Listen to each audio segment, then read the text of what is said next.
Ya, bismillahirrahmanirrahim. Assalamualaikum warahmatullahi wabarakatuh. Selamat ketemu lagi dengan saya, Rahma Ikawati, salah seorang guru SMA Negeri 2 Sumedang. Pada kesempatan ini, saya akan menjelaskan mengenai senyawa karbon. Ya, baik kita lihat dulu kompetisi dasarnya, yaitu mendeskripsikan struktur, cara penulisan, organik dan reaksinya, kemudian tata nama, sifat, kegunaan, dan identifikasi benzena dan turunannya, kemudian senyawa karbon, diantaranya haloalkana, alkanol, kemudian makromolekul, alkoksialkana, alkanal, alkanon, asam alkanoat, dan alkil alkanoat. Ya. Nah, ini saya akan menjelaskan dulu eh, reaksi-reaksi yang terjadi pada senyawa karbon. Ya. Jadi ada beberapa reaksi senyawa karbon ya pada umumnya merupakan reaksi senyawa karbon itu umumnya merupakan pemutusan dan pembentukan ikatan kovalen ya. Nah, ada tiga reaksi eh, senyawa karbon. Yang pertama reaksi substitusi, kemudian yang kedua reaksi adisi, dan yang ketiga reaksi eliminasi. Kita lihat sekarang reaksi substitusi. Apa itu reaksi substitusi? Yaitu di mana atom atau gugus atom yang terdapat pada suatu molekul digantikan oleh atom atau gugus atom lain ya. Seperti kita tahu bahwa arti substitusi adalah pertukaran ya atau diganti yaitu arti substitusi pergantian. Reaksi substitusi ini pada umumnya terjadi pada senyawa yang jenuh. Jenuh itu artinya hanya pada karbon-karbon yang berikatan tunggal saja. Nah, ini contohnya halogenasi hidrokarbon ya, di mana ada pergantian atom hidrogen oleh halogen ya ini. Jadi satu atom H ini diganti dengan satu atom Cl ya. Ini namanya monosubstitusi karena hanya satu yang diganti ya. Kemudian ini masih bisa juga mengalami reaksi substitusi ya.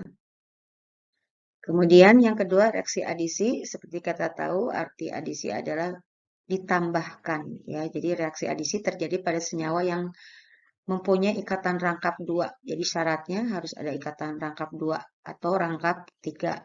Contohnya seperti di ikatan pada C dan O atau ini rangkap tiga, mohon maaf, C dan rangkap tiga N ya. Nah, pada reaksi adisi, molekul senyawa yang mempunyai ikatan rangkap kan menyerap atom atau gugus atom sehingga ikatan rangkap berubah menjadi ikatan tunggal. Nah, ini contohnya.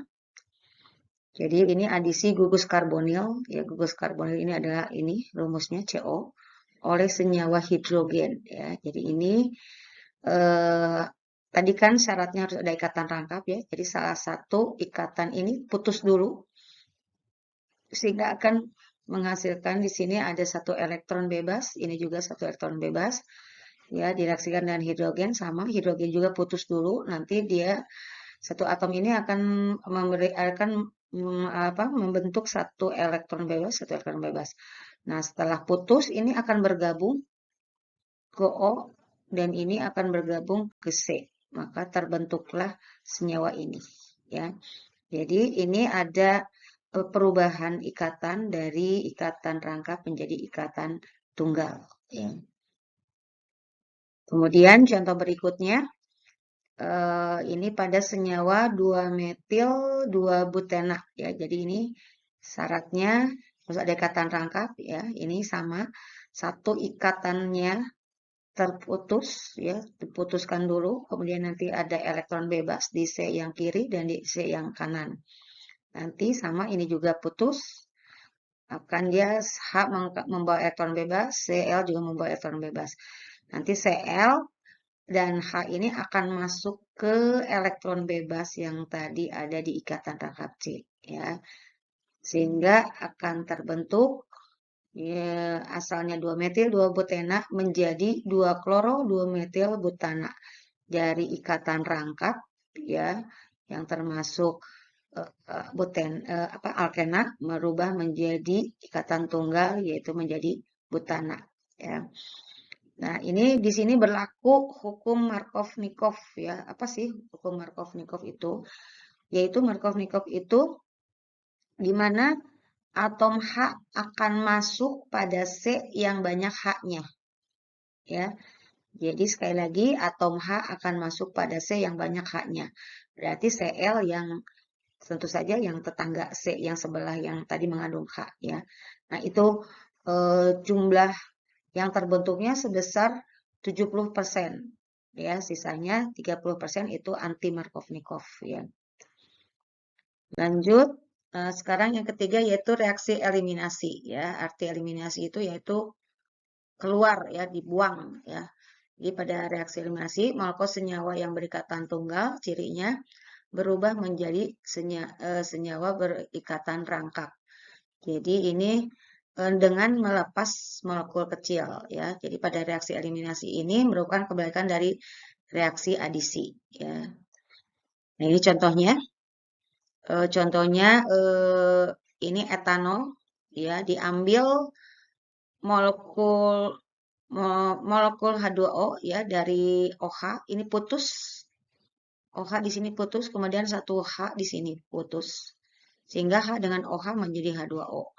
Nah, nanti elektron bebas yang dari CH2 yang dengan yang dari CH3 ini bergabung sehingga menghasilkan ikatan rangkap. Nah, ini reaksi eliminasi. Ya. Nah, sekarang kita coba ya uji kepahaman kalian. Apakah kalian sudah paham atau tidak ya? Kita golongkan soal ini apakah termasuk reaksi substitusi, adisi atau eliminasi ya. Seperti yang telah kita pelajari tadi ya. Jadi cirinya kalau substitusi itu tidak ada perubahan ikatan rangkap atau maksudnya tidak terjadi perubahan ikatan. Sementara adisi ada perubahan ikatan dari tunggal menjadi rangkap. Kemudian eliminasi kebalikan dari adisi dari rangkap dari tunggal menjadi rangkap ya. Baik, kita lihat yang A. Ya, di sini tidak ada perubahan ikatan kan ya. Di sini hanya ada perubahan pertukaran gugus atom antara OH ya dengan Cl. Yang A ini adalah termasuk reaksi substitusi ya. Kita lanjutkan yang B. Nah, ya. Kita lihat di sini ada pertukaran ya antara hidrogen dengan Br. Ini saling tukar ya. Ikatannya juga tidak berubah, tetap saja. Maka yang B juga termasuk substitusi, reaksi substitusi. Yang C, kamu perhatikan di sini ada ikatan rangkap berubah menjadi ikatan tunggal. Ya, maka ini termasuk reaksi adisi. Yang D, kita lihat tidak ada perubahan ikatan kan, ya. Hanya ada pertukaran saja. Pertukaran gugus atom ya atau atom di sini atom Cl bertukar dengan gugus CH3O ya. Jadi ini termasuk reaksi substitusi. Ya, saya kira sudah mulai paham ya sekarang ya. Baik, yang E sekarang. Nah, di sini ada perubahan ikatan kan dari tunggal menjadi rangkap. Ya, sehingga ini termasuk reaksi eliminasi. Ya. Yang F dan terakhir kita lihat tidak ada perubahan ikatan juga kan di sini. Ya, tetap saja hanya ada tukaran atom dan gugus atom ya. Atom H ini bertukar dengan gugus C2H5 ya, maka ini termasuk reaksi substitusi ya.